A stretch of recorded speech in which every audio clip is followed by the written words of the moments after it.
Hello everyone, welcome to Lotus Heart Tarot. I'm super excited to have you guys here. We are going to dive right into your reading, but before we do, I just wanted to share with you that I ordered another set of bracelets from Otter Spirit before the hurricane, and they arrived just before the hurricane, and I have not had a chance to open them. And I'm feeling back to normal, and I feel like this is such, a moment like that to really just enjoy and to really just get excited. This is the intuition set. So the other set, the set that I normally wear, is the Libra set. And this is the intuition set. It is amethyst. And oh my gosh, you guys, the way the world, the universe works, I am letting go of fear and embracing peace. I've literally been saying this to myself since the hurricane came through. I'm letting go of that very anxious, like, where is it gonna hit? What damage is it gonna do? Kind of energy. And embracing the back to normal, the quiet, the peace, even the beautiful weather that follows the hurricane. So how ironic, the universe gives us these messages, these reminders. So it's amethyst and it's labradorite. I am the change that I want to see in the world. And celestite. I am opening to receiving divine abundance. And this celestite, I really do find is a stone that really does help the intuition. I have it all over the place. I have tons of it. A lot of times I hold it in my hands. When I'm meditating, I meditate with this in my hands. I will ask questions and hold celestite in my hands, to try to, just because it has, its vibrational property just really does make you feel calm and connected, So anyway, this is my new bracelet set, and these are so beautiful. And some of you have bought the bracelets and you've told me that you're really enjoying them, and I love that. I really and truly will not ever put something on this channel that I myself haven't either experienced or fallen in love with. And I really don't take every offer that I have. But if you are interested in these bracelets and would like to save 20% off, there is a coupon code in the description, and I'll also try to post it in the comments today. All right, now let's dive into your reading. I like to start my readings by saying thank you to those of you who have been supporting my channel, who have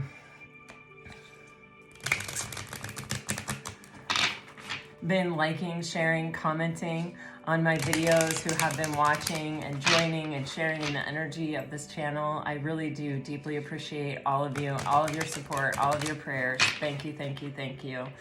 And to those of you who are new to the channel, you are very welcome here, and we are very happy to have you. So just keep in mind that these are general readings, and take what resonates and leave the rest, okay? So here we go.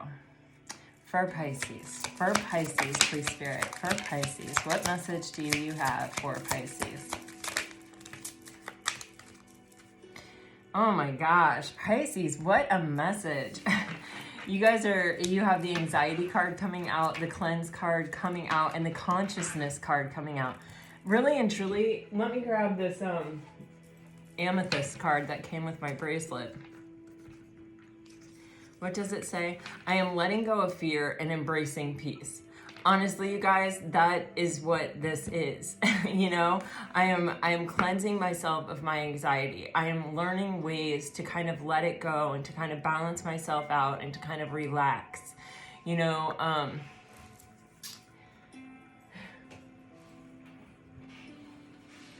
We all experience fear and anxiety from time to time, and especially if you have been in a relationship with a narcissist, or you have been in a long-term toxic relationship, it actually kind of rewires your brain to always be in this state of hypervigilance, of, people call it like walking on eggshells kind of energy. And we can't just say, okay, now I'm away from that situation, so I'm fine, or I'm experiencing safety and peace.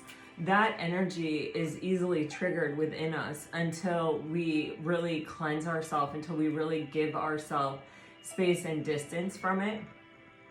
And what happens when we kind of walk away from it and stay away from it and focus on releasing fear and embracing peace, we allow things to come up from our subconscious mind, the programming that living in this energy kind of programmed us to have. It exists in our subconscious mind. It affects the decisions we make. It affects our reactions. It affects how we move through the world until we release it, until we can calm our central nervous system and kind of get into much more a pattern of consciousness where we can recognize where we want to react out of this energy, but we just observe it instead and release it and let it go. Sometimes fear and anxiety are helpful.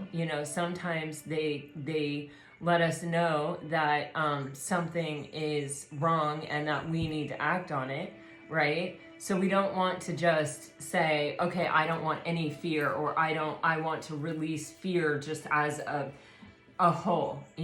What we have to do is kind of reprogram our mind back to a healthy mindset, back to a way where our first stop isn't the reactionary mind. It is instead the observant mind, the conscious mind, the awareness mind that looks at it and takes a breath and relaxes and allows it to come up and allows it to go. As we do that, we are healing ourselves. We are changing the way that we react. We are reprogramming our mind. And you have this creativity card on the bottom of the deck. Creativity is such a powerful way to heal. They often say that artists transmute pain into beauty, right? They transmute their own experiences into art, right? That everyone can appreciate.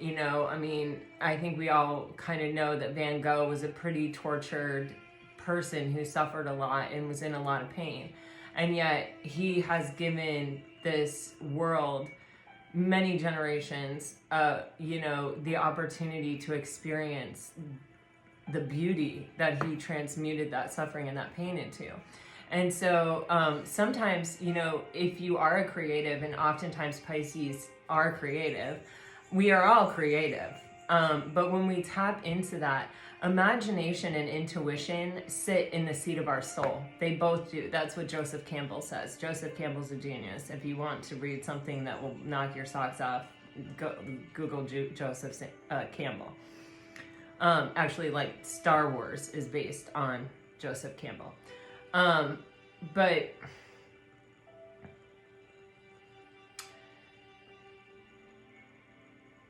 sometimes, we lose sight of ourselves, or, when we're in this anxious energy or this fearful energy, we have a real hard time connecting to our intuition. And it's like interference. It's like static. It just doesn't let you completely tune in. And it can be very, very, very frustrating. That's why, I had an intention to do a reading after the last reading I did before the hurricane, but when I got off that reading, immediately there were tornadoes touching down by my son. And I went into such a state of hyper vigilance. My anxiety went through the roof. And I'm someone who has really worked to learn how to let my anxiety go and relax into the moment. But when your kid is in trouble or in a place of danger, it is just like something takes over you. It's that mama bear instinct, And there was nothing I could do. I couldn't leave and go to him. I couldn't have him come to me. There was nothing I could do. Except make sure he was in a safe place, which he was. Thankfully, the alert went off on his phone, and he already had a plan, and he was doing his plan. And sometimes as a mom, I need to learn to trust my kids, that they are smart, they are wise, and they do know what to do in times of trouble. But I after that reaction, I couldn't immediately then just turn around and tap into my intuition and be fully present for a reading. So I just don't do it. I never make myself do anything.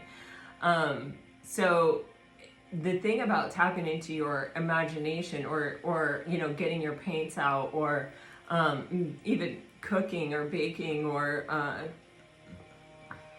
making music or listening to music, or you know, tapping into those creative energies, is that it does bring us back to ourselves. It does give us a vehicle and an opportunity and a pathway to connect back to ourselves, and you know, and to tap into our intuition. And oftentimes you can do both. You know, you can intuitively create, and a lot of times, you know, people say a lot of artists are channelers. You know, they are tapping into that, the great divine. They are tapping into all that is out there, right? All that is the limitless ability to create.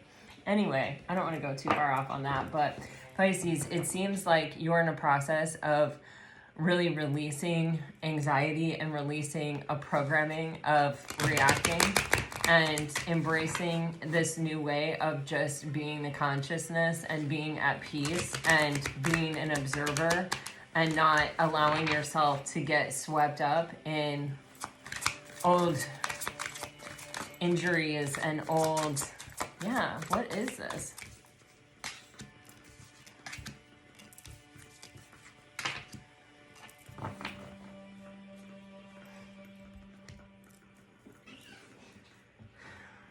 I don't think this is your energy.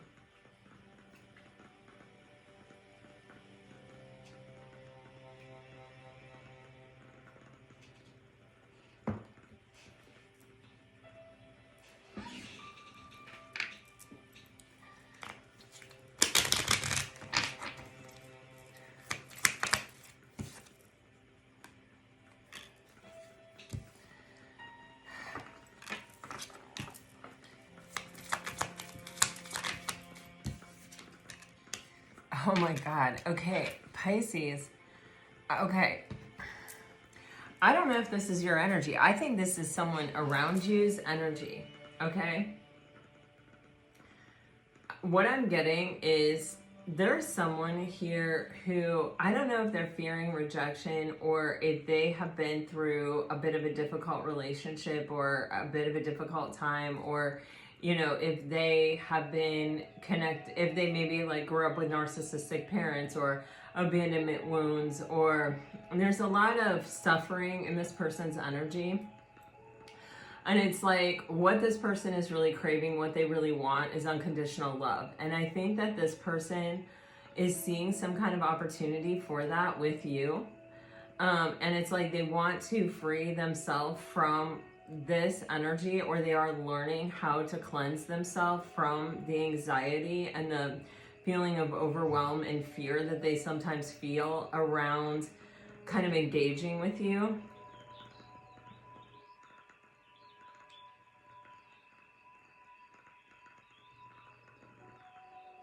Or opening up and being vulnerable to this situation. This is very... So, you know, I feel this person internally really does struggle to emotionally regulate for themselves. I think that it is their greatest desire. I think that they are really trying to, because what they want is... They can't, it's like they are not able to go for what they really want, or what they're really wanting in life, which I think is an unconditionally loving environment, or like connection, if they don't free themselves from this anxiety, this fear, this feeling of overwhelm. I feel like this person has pulled back a little bit, or they were in a state of kind of withdrawn when they met you. Like for some of you, you may not have even met this person yet.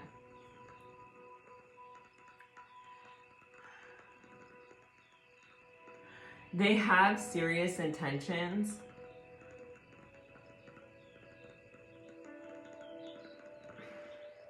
this is, I mean, seriously, like the energy that I'm picking up on is so, it's like, I see that it's like someone who feels that you hold the answer to what it is that they're lusting for, that they're longing for, that they deeply, deeply want with their whole soul.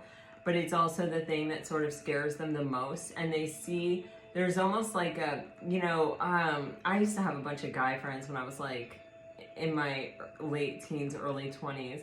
And they would always be like, there are the kind of girls you date and the kind of girls you marry. And I mean, things have probably changed because that was the 90s, but you know, back then they would say that. And they would always say like, to me, you're the kind of girl that people marry, you know, that's why we're friends with you. You know what I mean? But the thing is that I feel like they feel like you're the kind of person that they would like to have a more permanent or long-term situation with, because they see you as being someone who is kind of grounded and stable and able to give and receive unconditional love. But I feel as though there is some question almost kind of within themselves if they're ready to rise to meet this occasion, or if it's like there's this recognition that before I'm ready for that, I have to know that I have released this fear and this anxiety and this sense of overwhelm that quite possibly and probably it makes them sabotage relationships, but also sort of keeps them stuck and trapped and without what it is that they really want, this unconditional loving relationship.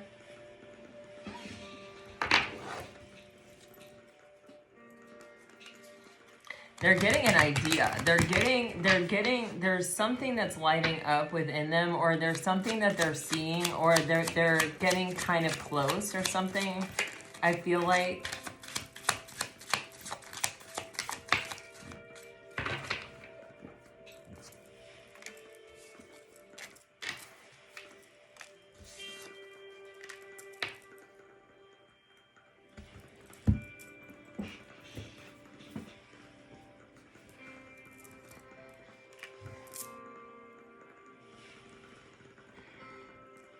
like this person usually has the confidence to sort of go after what they want, but they're sort of a standalone person. It's like what they want is typically like their own success or some kind of achievement on their own. Like it doesn't usually rely so heavily on another energy. It's like this is the one thing where it's like they really need another energy to kind of complete this or to balance it out or to make it work.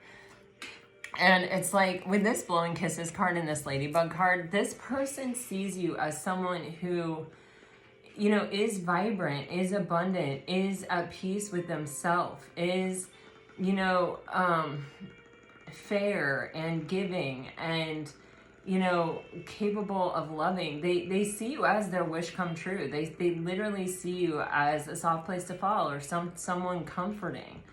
Someone that makes them even possibly feel secure.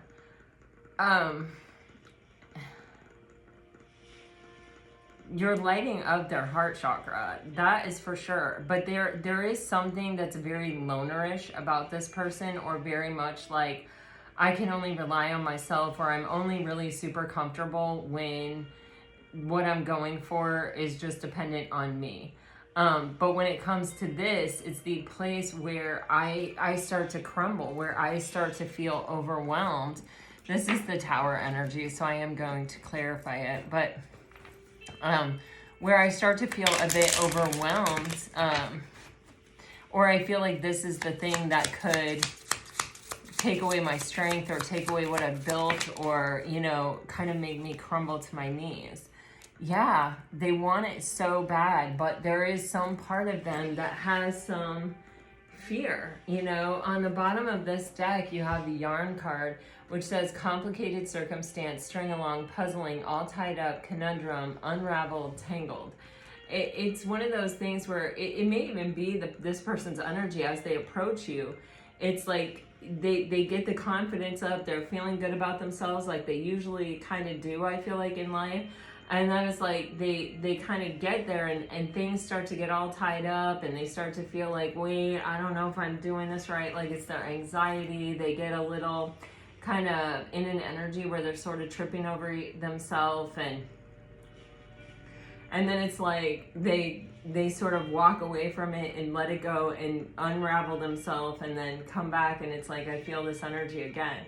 And it's almost like, you know, there's some kind of saying that says, like, when you have a lot of feelings about something, it's because you care. You know, it's because it matters to you. And that's what you're supposed to learn from it, is just that, okay, wow, this really matters to me. That's why I'm having all of these feelings. Okay, so it is worth doing, you know? And it's kind of that energy of everything you want is on the other side of fear. It's like, you can't really stop that reaction from happening, but you can separate yourself from the experience of that. Instead of saying, I am anxious, you can say, I am feeling anxious. There's a huge difference in those two statements. It's like, you know, one, I'm self-identifying myself as anxious, like I'm always anxious, or I am the anxiety itself. When you say I am feeling anxious, you are the observer that, like, wow, you know, this is really getting you going, you know. But when you say I am feeling it, you give it the opportunity to pass by. You give it the opportunity to not unpack and stay and become your truth, but instead to just move on by. And then you can take that deep breath and relax, and then you don't have that feeling being overwhelmed and having to, like, run away. That feeling is coming from some kind of feeling inside where this person maybe isn't sure they're good enough, or they have a real core wound, or a fear of abandonment, or a fear of, you know, not being worthy, or a fear, you know, they could have been emotionally neglectful or never really taught how to really process their emotions, but just to sort of like deal with them, like, you know, to not feel them, to not have them, to deal with them. And so they don't have a way of really verbalizing or even, you know, working through what it is they're feeling. So it's kind of just this very stunting experience where they're like coming up against this brick wall, and it's like, I'm so close to making some kind of progress with what it is that I'm really wanting, but I just can't seem to get past this one point. You know, I definitely feel like what this person wants with you is romance, is an intimate relationship. You're making them feel some kind of way, for sure. All right, so let's dive into the tarot and see what's up.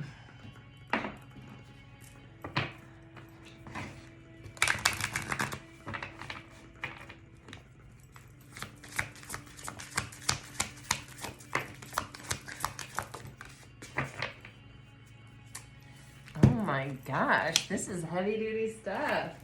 Pisces. Yeah. Something is changing. Someone is trying to find the courage to come up, to step up with their authenticity and really express themselves from a vulnerable place. And it has the potential to bring change to this situation. This person is making this choice. This is a soulmate. What is the 10, the Wheel of Fortune, please? Oh, yeah. Oh my God. What is the Prince of Cups, please? Okay. Wow, yeah. So you have the Wheel of Fortune clarified by the Ace of Pentacles. This person wants a solid and stable new beginning with you. They want to offer you something. They want to change the trajectory of where this is going or what's happening here with something solid and stable, or they want to make something official, or they want to make something like deep in a level of, you know, of commitment here.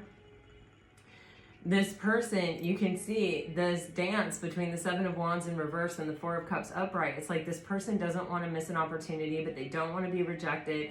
So they're feeling really protective of themselves, but they're trying consciously to let that defense go, because they have to if they're going to ask. I mean, you can't ask if you're going to fear rejection. Rejection is always a possibility, but you know, you've got to have the courage to be vulnerable. And so it's like you can see this person trying to up their own energy with the Page. You go from the Page to the Knight. of Cups here. And so it's like, you know, this person is really, you know, it's almost like they're trying to be, I don't want to say they're trying to be, because for me, the Prince of Cups is a very authentic energy. It's very connected to the true self. It's really like a vulnerable energy, but that vulnerability is kind of inciting this riot within this person. And so with the Knight of Cups, it's kind of like, I have my armor on, you know, I have my boundaries in place. I'm, you know, I'm not going in defensive, but I am going in protected. But I am making my move. I'm making myself known. I'm showing this. I'm showing that there are feelings, or I'm putting something on the line, or I'm having courage. I'm being vulnerable. I'm coming forward. I'm definitely taking action here. I'm making this choice to definitely go for it.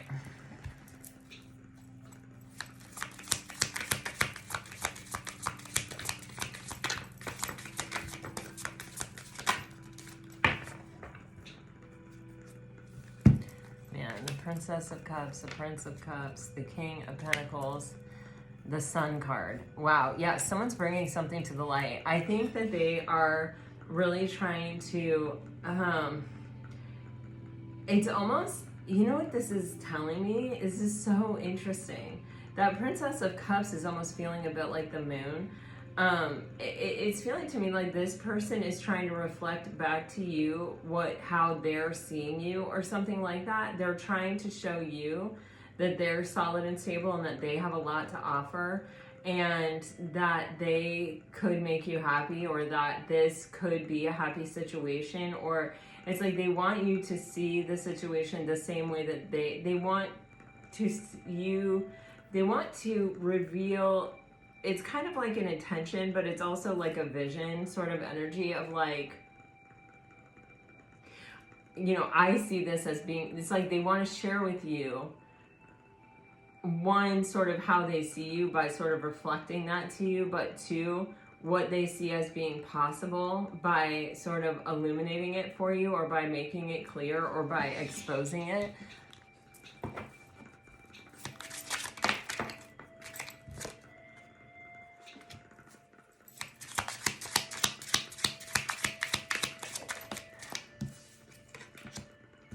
Okay, so this is where this King of Pentacles energy, okay.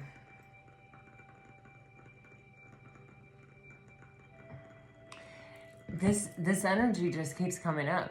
So this person, it's like they have this idea, right? With this creativity, it's like I know that like what I need to do is to show Pisces that I am all of these things that they're looking for. This isn't like a fake thing. This isn't like a let me project that I'm so much bigger or better than I am kind of energy. It's an energy of, you know, let me sort of peel back even my mask, or let me even be more authentic or more genuine, or let me risk this vulnerability. Let me find the security and the confidence within myself to come forward and make this offer to Pisces, or to show this to Pisces. This, you know, idea that I have, or this vision that I have for what is possible between us.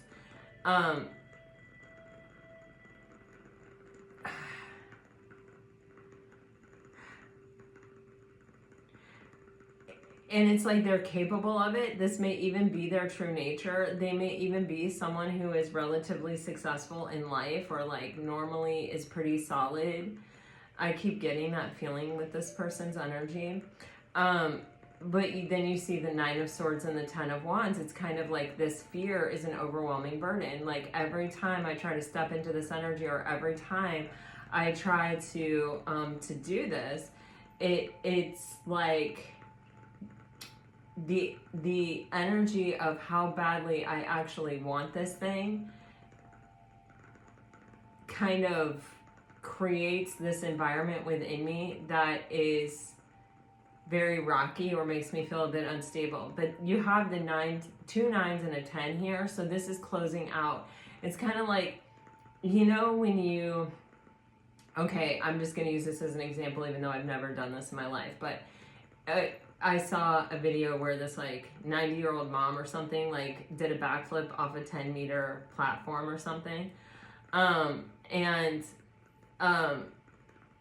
It's like, I get up to the edge of the platform, right, sometimes, and I look down and I think, no, you know, like everything in me, my knees go weak, my stomach falls out, and there's just no way I can pull it back together to like even attempt it. And maybe I do that like 3 times, maybe I do that 4 times, maybe I do that for an entire year. But every time I look down, it's like I kind of know what to expect a little bit more about what's happening in my body, and I know a little bit more about kind of how to observe it rather than like become it and let it sort of take over me. Like I'm actually making progress with every failed attempt, right? And so when I finally get up there and I finally am able to really go for it or really do it, and I'm not saying that that's what that woman did or anything, it's just like that video just popped into my head. So I don't know what it's about, but or if it's even relevant, but it just gave me that example. So, but then I can finally attempt it. I can finally try it. I finally like can control the way I'm physiologically responding to that moment, so that the physiological response doesn't overwhelm my mission, you know, doesn't prevent me from being able to like actually take the leap, right? And it's almost like with this person with the 9 of Cups, it's like they're even recognizing how much they care about this or how much they want this, because they're having this response. And it honestly, it feels like something that this person isn't really all that familiar with. Like,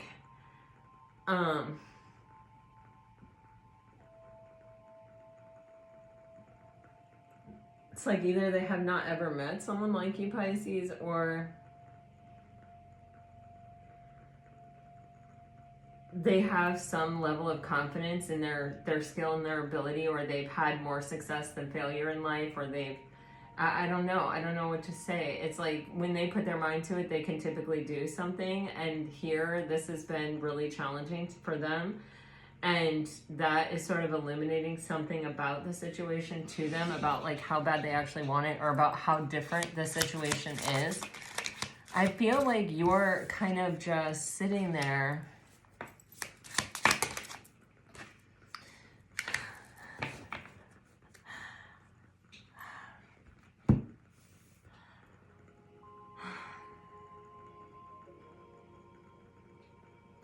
I honestly feel with the King of Swords and the 8 of Cups that this person may have given you the wrong impression at one point. This is for some of you. It's probably not for everyone.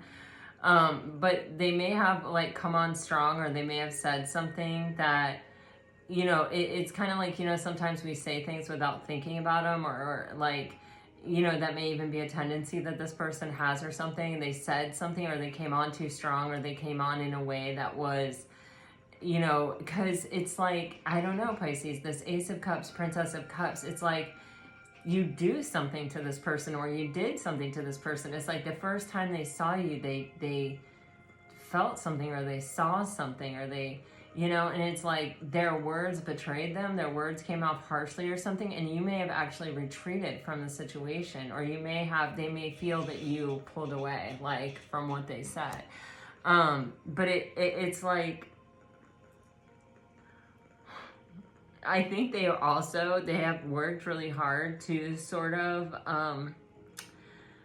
be able to kind of master their language, or master this thing within themselves of like needing to say everything that comes into their head, or needing to act on something before they've thought about it. It's like they don't want you to walk away again. It feels too mountainous to reach you. It feels too difficult to reach you. So I don't know. I feel like they just want to be clear, but they want to be, it's like they want to show you rather than just come in and tell you.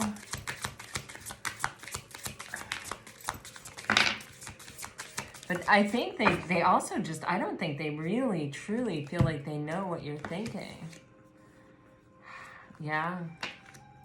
I do feel that there is something that either has happened between you, something that's been said between you, or something that happened as a result of this person's kind of limited mindset.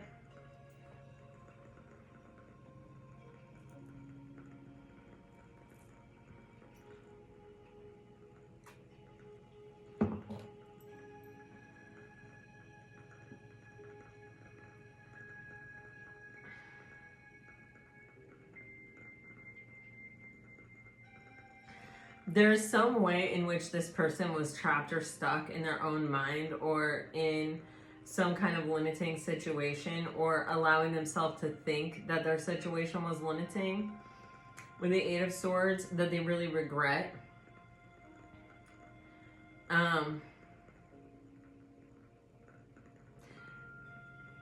This may be the thing that they said something about, or that they exposed through whatever it was that they said. With the Three of Swords, it's like this person, it's like what I'm getting from the Three of Swords is actually like an ability to be emotionally mature in the face of suffering. It's like compassion and empathy. It's like, even though it's hurting me to say this, or even though, you know, of course, what this experience is a bit painful. With the third eye there, the Eye of Horus, and these swords, there's just this feeling of like, I know that this pain is my teacher, or I have suffered so much that I understand this experience, and this feeling is teaching me something, or it's showing me something. But it's also as if it's like, I don't know what has happened here or what is happening. This could be like where somebody said like, I can't be with you or something like that, or I can't do this or something.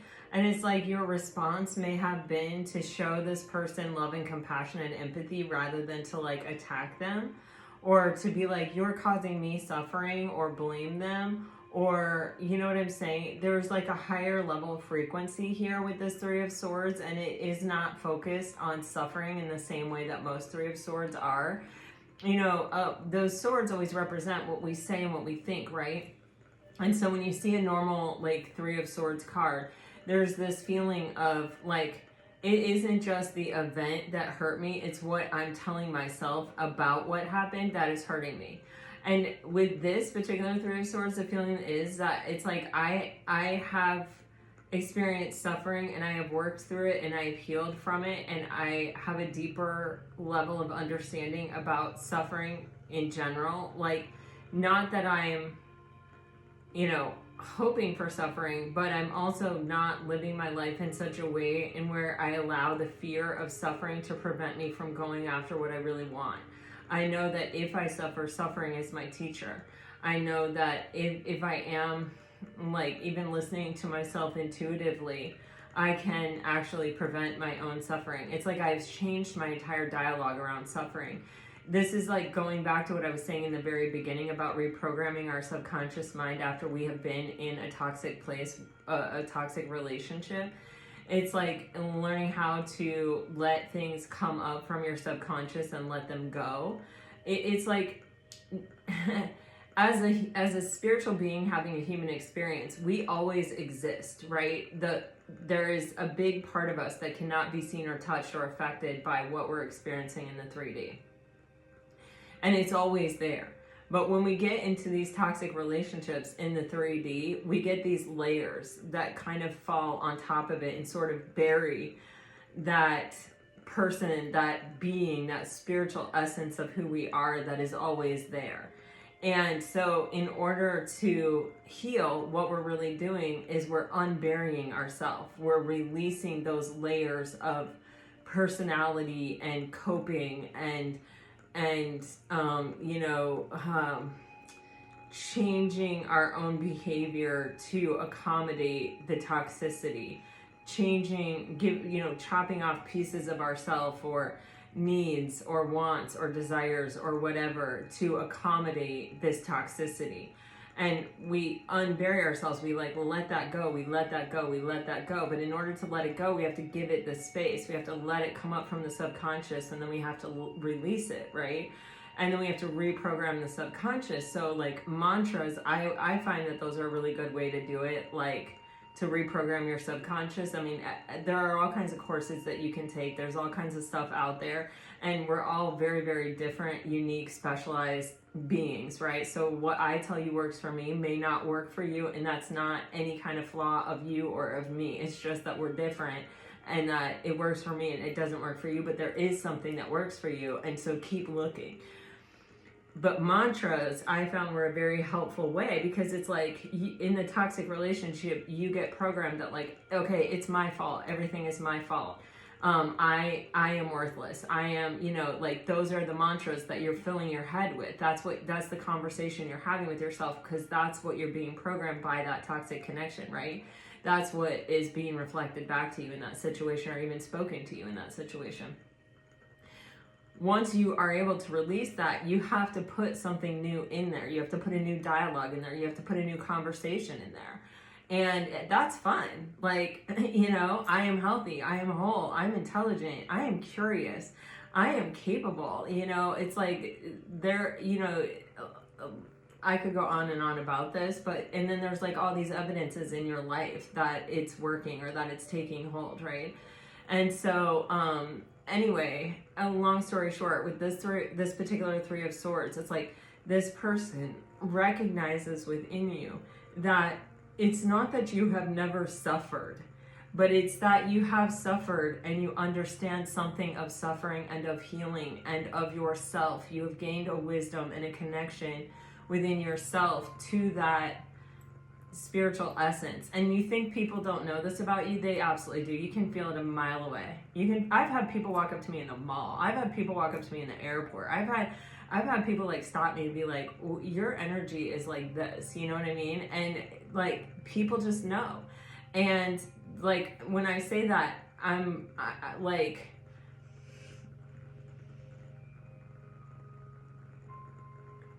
at the same time, I've experienced it. At the same time, I have recognized it in others, right? But it's an energy that we all have always. We just have to tap into it and live it and believe it and own it, you know? And it's like, I think this person really recognizes this in you. And when you look at their energy with the Five of Cups and the Eight of Swords, it's like, it's sometimes our own, like who we are and what our energy is, can reflect back to someone their own weakness or their own flaw or their own, it's not even a flaw or a weakness, it's just their own programming, their own, because with the Eight of Swords, it's like, this is what I'm telling myself, I'm trapped, I'm stuck, I can't do this, I'm not capable of this. And you know, when we allow those to be our pervasive thoughts, we are almost always going to be in a state of regret at some point. And it's really never true. That's a self-imposed, self-entrapped energy, right? So it's kind of like your freedom to not be so afraid of suffering that you won't take a leap or that you won't go in and love unconditionally. It's like pointing to this person where their blockage is, you know? And it's like Rumi said, instead of seeking love, seek instead the barriers you have built within you against it. And that's what he's saying, is like, you know, like just become one with the energy by unburying yourself, by living in your authenticity. So you have the Hierophant on the bottom of the deck, which is, you know, this is the gatekeeper to the ethers, right? This is the gatekeeper to the spiritual world. And you know, there is a spiritual lesson here that unlocks a door to something deeper, to something more profound, potentially between the two of you. And it is this sort of experience. And they may hold the key to something that you need to learn or that you can benefit from as well, right? So it's kind of a deep situation here, what all spiritual relationships really are. Yeah, this person's going to communicate and you're going to hear the call here, Pisces. The only thing holding you back is something in the 3D.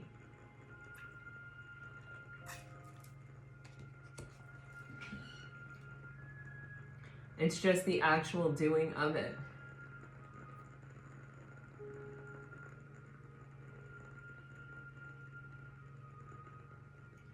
It's the actual risk taking.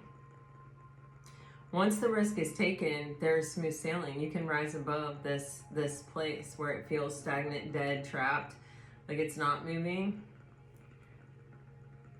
Or like you're waiting for someone to take the next step or to make the next move. I feel like it's coming. Again, I feel like yesterday we may have ended your reading on 2 8s. And here it is again, 2 8s. 8s are abundant. 8s they're like a really, really, really good number.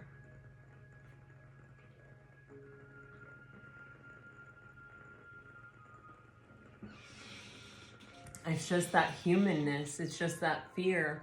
It's just that the butterflies in the tummy and the physiological response that is holding this person back.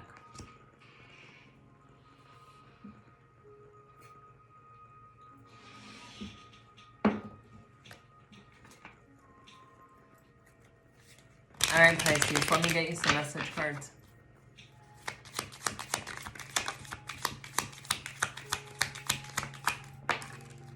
If you're dealing with a water sign, things aren't always as they seem. I always hope to have you in my life. It's heartbreaking we can't have more than we do now. If you're dealing with a fire sign, I want you by my side. You are not my usual type, but I like it a lot. Can you handle all my scars? There is a strange and deep connection between us. If you're dealing with an air sign, I find you in music. You feel like the sweetest home I've never known. I love you. I hate you. I can't live without you. And if you're dealing with an air sign, this is earth sign. Now we're doing air sign.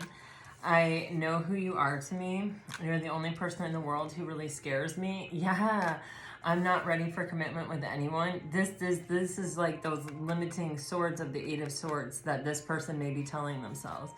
You leave me breathless and without words. Pisces, what are you doing to somebody out there? Man, oh man, I think this is good though. I think this is like a spiritual union that's trying to come together here. All right, guys, I hope this helps. I hope this brought you peace and clarity. Thank you again for all of the prayers and the well wishes and the thoughts and all of it. It helps. I appreciate it so much. It was a very scary hurricane, I'm not gonna lie. I've been through very, very, very many in my 25 years of being a Floridian. This one was truly terrifying, and it was the first one I experienced without having my kids in my house, you know. And that, I think, was part of it, but also it was just the nature of the storm. It was a scary storm. We were very lucky. If you didn't see my short video yesterday, we did not have any damage. Even my cherry tree that my husband and I planted, gosh, less than a year ago, hung in there and made it. We were so happy.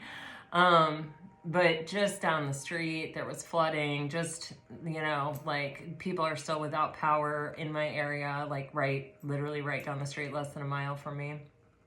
So there's a lot of suffering in the state of Florida, and continued prayers would be very much appreciated. And